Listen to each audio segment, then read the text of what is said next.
I work on with all parents is to help them recognize that their children actually do need to fight in order to learn about each other, learn their place in the family. So once the fight is over, their relationship is still intact. It gives you permission not to like your sibling, and that's okay. It doesn't mean that you don't love them. It doesn't mean that you don't have a connection to them.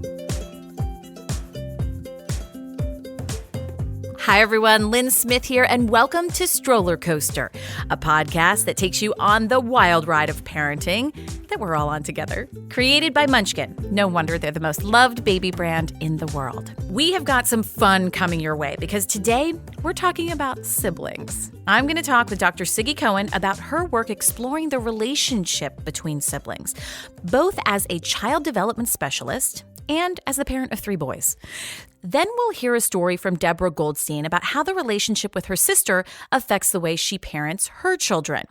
And don't forget, stick around to the end because you have a chance to win something later on. All right, let's jump into today's topic. Siblings. That could elicit a really good feeling or a really bad feeling. Justin, as always, here to chat with me about it. Yes. I mean, right? It could be our best friend or it could be our biggest foe. I have to say, my boys have been at it recently, just fighting so much because the little one has just gotten to the age where he realizes he can poke his brother back. Like, this is like a newfound power struggle. Oh, big day. Yeah, exactly. There's a little bit more equality on the battlefield. That's right. Sounds like. They've just figured out these power dynamics. They're the same, they're 2 boys. So all the competition's there. It starts to get really intense. And so what we really want to get to is what are some of the strategies to manage this? We can't learn to just live with it. We want to manage it.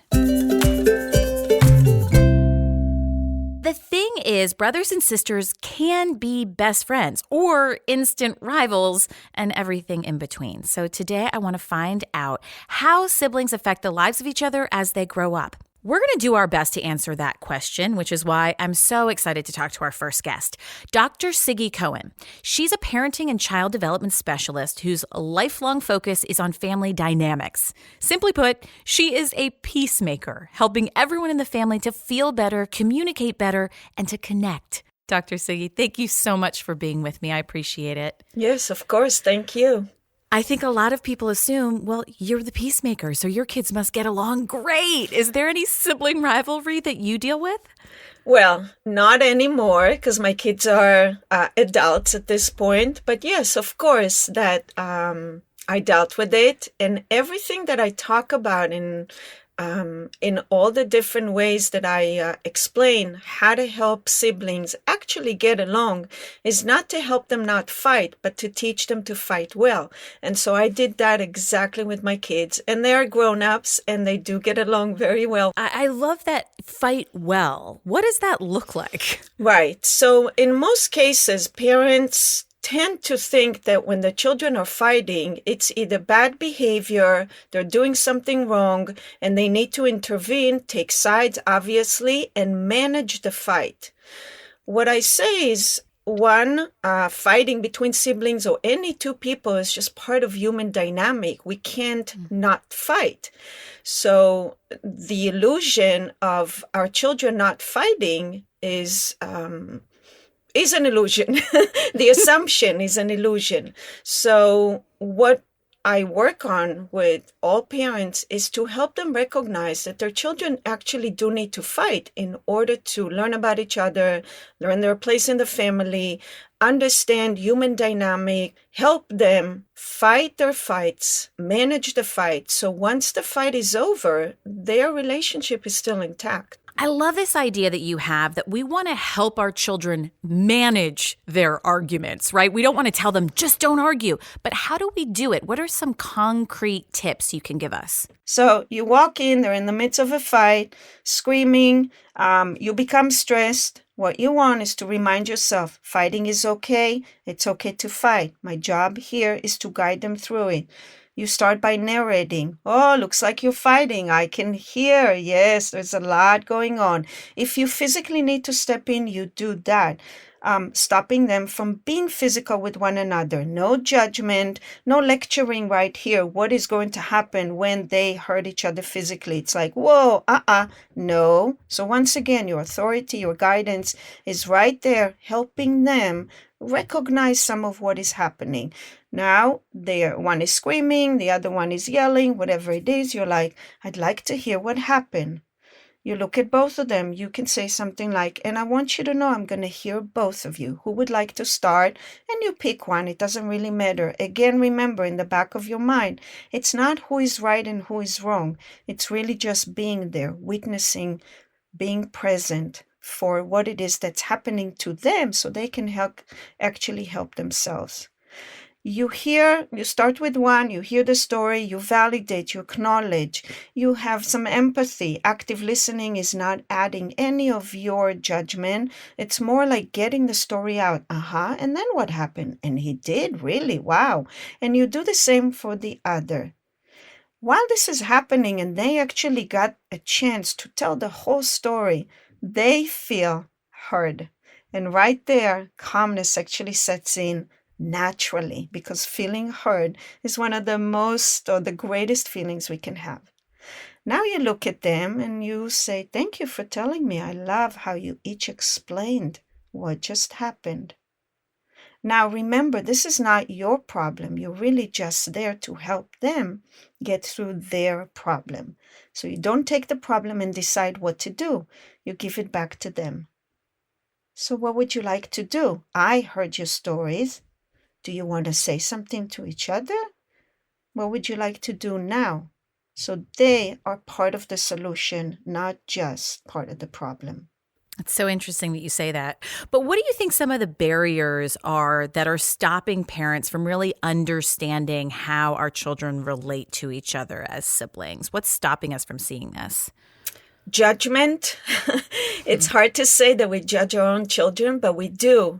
When we look at what stops us from managing their fights well is the fact that we have our own judgment about our children and the way we see the situation very in our mind clearly. One's a bully, one's a victim. And that is a very terrible place for any of our kids to be and for us to think that about them. You say, don't try and end the fight, manage it. And one of the key ways to do that is not by asking that question, what happened, right? You hear them screaming and you want to run into the bedroom and say, what happened?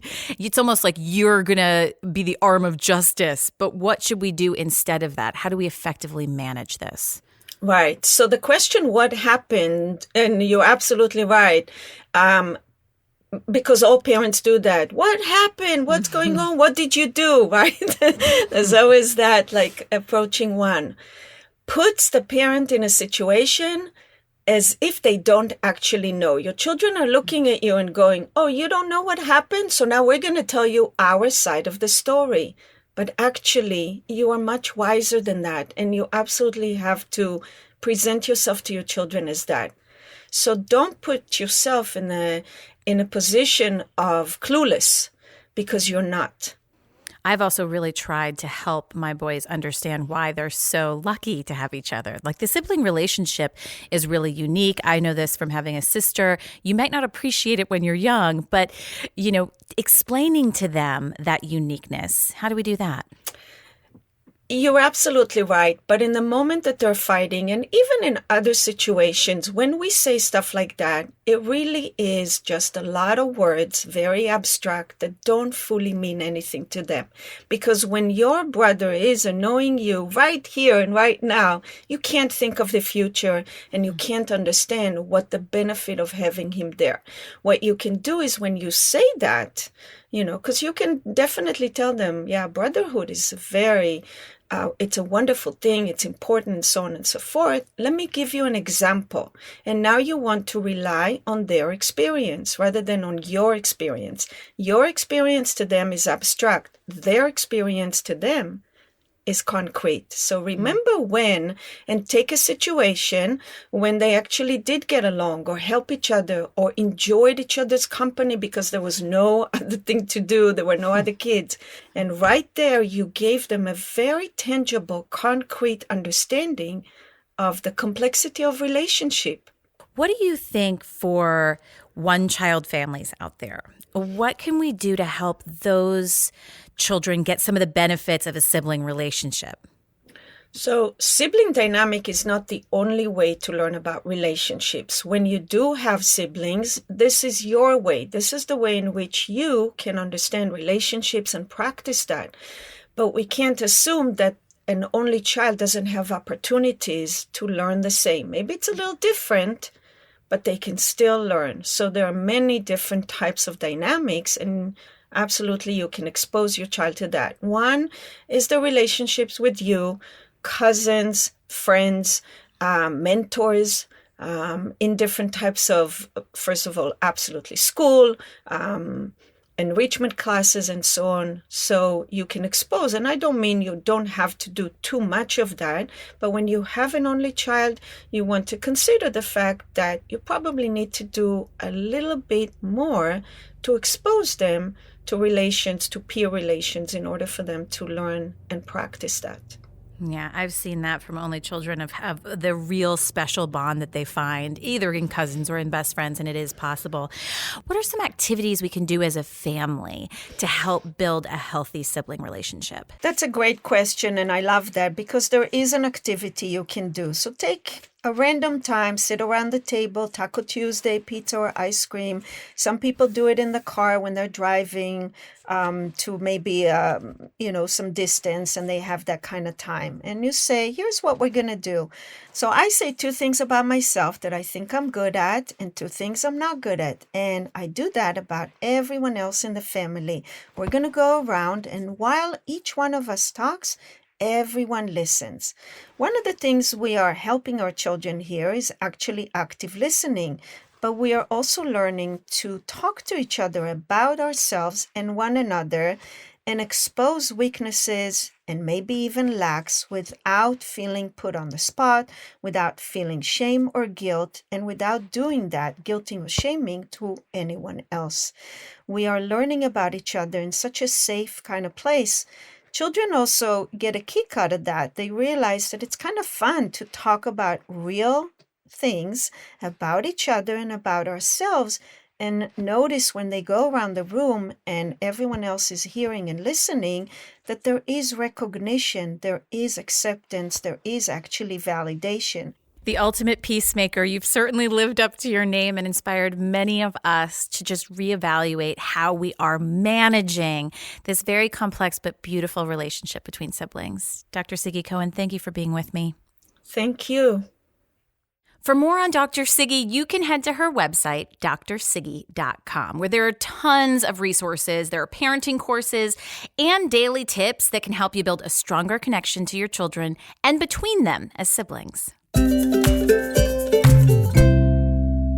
I laugh, but I don't laugh, Justin, because I've honestly not been doing any of this when it comes to my boys fighting, but it makes so much sense. It's just keeping the perspective of that you're managing the fight. You're not ending the fight.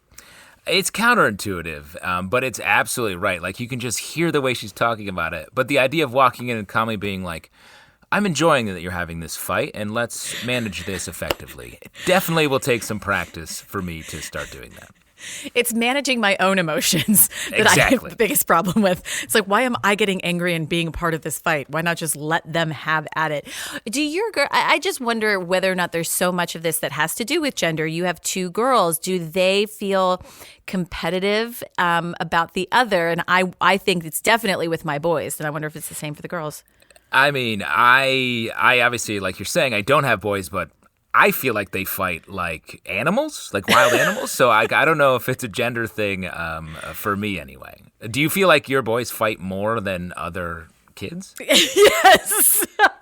Yes. I Hard hate yes. to admit this. Hard yes. But I also think it's because I see it. They're competing for either our attention or against each other. And I love the advice that she gives, because now I want to focus more on putting that back to them of saying, I see that you're doing this, rather than stop. And it feels like maybe if everyone brings that peacemaker mentality to the situation, it'll diffuse some things that before just sort of escalated over time. And I think there's a lot of great hope if you parents out there have children who fight a lot. My sister and I did growing up, and now we're best friends. I think that these relationships can really evolve. Sibling relationships are not set in stone. They change as we grow up and affect how we parent our own children, especially if we're raising a pair of siblings of our own. Deborah Goldstein is the creator and host of the Big Fib podcast, whose relationship with her sister changed over the course of her life and left her with some interesting lessons that she brings into the lives of her own two boys. Here's our correspondent Fleece with the parenting story of the day. Deborah Goldstein is a writer and podcast host whose relationship to her sibling has changed over the course of her life. Growing up, I wasn't very nice to my sister. She worshipped me because I was her older sister, believe me, for no other good reason. And she just wanted to be in my presence. She wanted to do whatever I did. And it was just, I found it incredibly irritating, which is terrible. It's natural to be frustrated by your sibling, especially when you have so much in common. And I couldn't stand the fact that not only did people think that we looked alike, but people thought we were twins. Like they couldn't tell that I was older and more mature and worldly next to my sister. Siblings who are similar in age do everything together, especially when they share a bedroom. My sister was always in my space, and I couldn't take it. And she talked all the time as well, constantly. So I was in this room with her all the time, she's talking, and I couldn't take it. And I think my parents took pity on me, actually, because I asked if I could take over my father's office. He had an office next to our room, maybe a third of the size of our room. And I said I didn't care how small it was. I just wanted a door that I could close. And I think they recognized that it would benefit both of us if we did not share a room. So I did get to move into my dad's office, and boy, did I lay down the law. My sister was not allowed in that room, in my room, without my permission. She would stand at the door frame with her toes just where the door stopped, and she would ask if she could come in. Now, mind you, I could go into her room whenever I wanted. That was not an issue. I called the shots. I just wanted to assert my power. And she willingly accepted all of these rules just so she could be in my presence. Deborah was trying to become her own person, and she felt like her younger sister was getting in the way of doing that. When I look back, I remember all the ways that I tortured her, that I was mean, that I was selfish, that I just didn't care about her feelings. But when we talk about our childhood, she reminds me of all the times that I was a great big sister. And it surprises me because you would think when you talk to your younger sister who you weren't very nice to, you'd think that little sister would come back and have a long list. And then there was the time, and then there was the time, and I can't believe there was that time. And I was ready for it. I was prepared when I asked her, what do you remember about our childhood? And she could only remember good things. Like really nice things. She remembered that I taught her how to tie her shoes. She remembered that I taught her how to touch type on a typewriter. And I taught her how to do that without looking at the keyboard, which she loved. The beauty of having a sibling is that your relationship is forever, whether you like it or not. Deborah and her sister loved each other, even as their lives changed as they grew up. Eventually, I moved out of the house, she moved out of the house, I went to college, she went to college, and we both were excited to live our lives and become independent people, and we kind of grew apart for no good reason. We didn't have it, there was no falling out, there was no argument, we just were on our separate paths. When we grew up, we reconnected, but we reconnected in a totally different way. Obviously, we were adults, but we also had kids, and so now we were connecting as sisters who were also parents. And my sister had her kids before I had mine. So in a way, she was kind of taking on the older sister role in that she was experiencing these stages of parenthood before I was.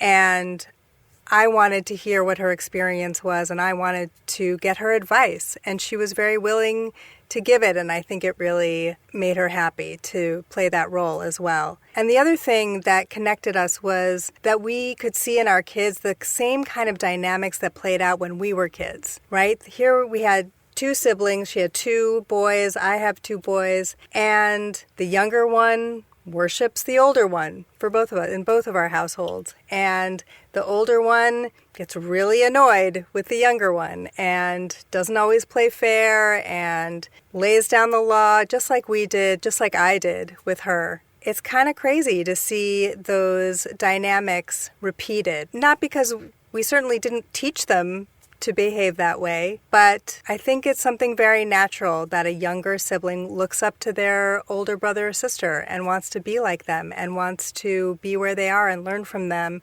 Sibling relationships like these repeat generation after generation, and as we become parents of siblings, it can change your perception. And even though those dynamics are natural, or it seems to be that they are, I still can't help but cringe when I watch my own two kids hang out together. I watch our younger son following his older brother around. No matter where he is, he wants to be there. No matter what he's playing, he wants to play that too. No matter how his older brother treats him, he wants to be in his presence. Even though I might be his champion, I might be his cheerleader saying, no, don't let your older brother boss you around like that. Don't let him tell you what to do. Tell him you're not going to play with him anymore if he's going to be like that. And he doesn't do it. He says, no, it's okay. I want to play with him anyway.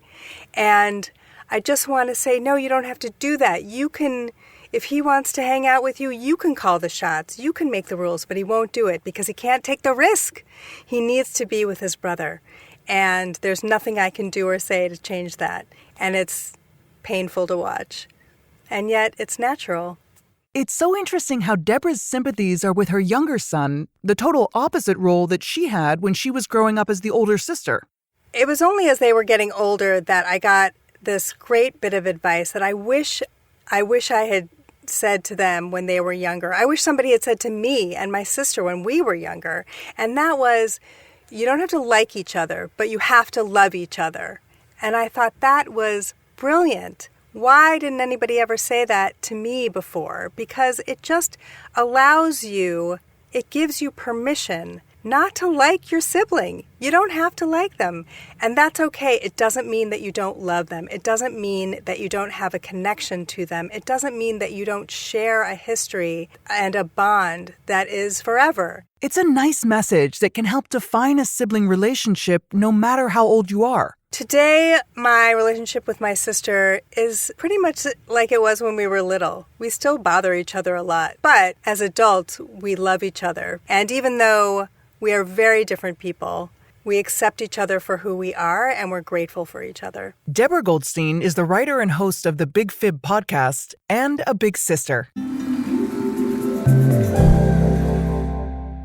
Oh, Justin, I worry that this is something I'm guilty of. I'm the youngest. I worry that maybe I subconsciously am more protective of the little. I know my husband does this because he had older brothers that beat him up all the time.